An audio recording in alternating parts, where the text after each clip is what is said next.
What's the point of, if there's anything that's found which is against, which is not Islamic, proven, like for example vandalism, vandalizing, breaking embassies, breaking cars, or destroying any public property, then obviously then it's not permissible.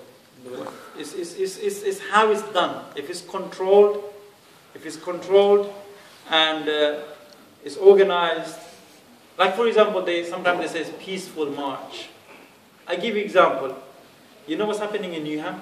You know what's happening in Newham? It's not about march. It's like, why should we as a Muslim, like Palestinians, everything, marching towards UK embassy and asking for their help, as when we know openly that these are the ones to help our oppressors? Yeah. You have a valid question. I don't disagree with your question, but why do they do it?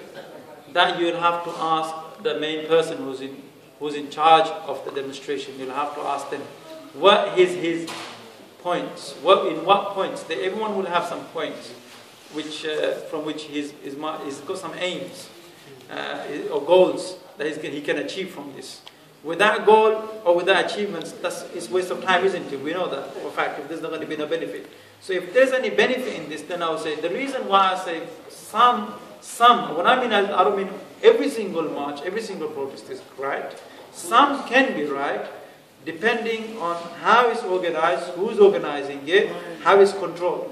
Because the reason why I was saying this, there was a march in regarding the mosque that's going to be destroyed, demolished in the West Ham, yes, the Newham one.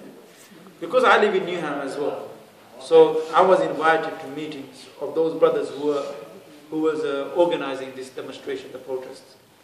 There's two protests they did, three protests they did. They even asked me to do one of them in speech, and I did speech for them when one as well.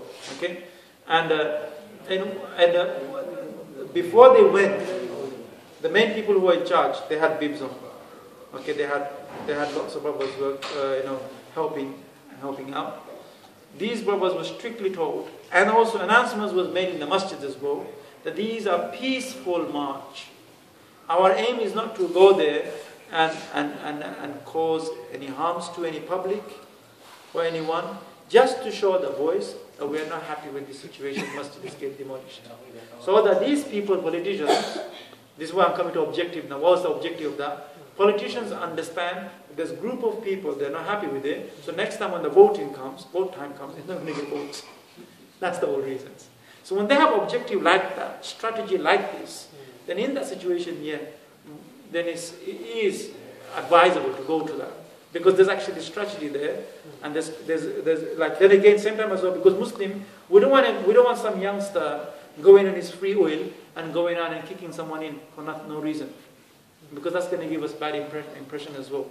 And the media will look for this. So same time, that has to be controlled as well. So people should be from the communities who are leaderly people as well. So that when these people are there as well, other people are automatically controlled as well. So like for example, imagine that from this area, your mosque imam went. I give you example. Automatically these people in this area, they'll be scared to do anything like that. Because imam there as well. I just give you example like that. Or someone who has a voice in the society, a respected person. So when these people there, and then plus other people are there as well, respected people there as well, they're telling everyone, do this, and everyone listen. It's controlled. So it's all controlled. Like I said, if there's benefit as well, you don't want to go there and waste time as well. But if there's any benefit there, and there's good message that's going to go to them, then it's benefit. Then it's in that sense. Okay? Take it. Okay.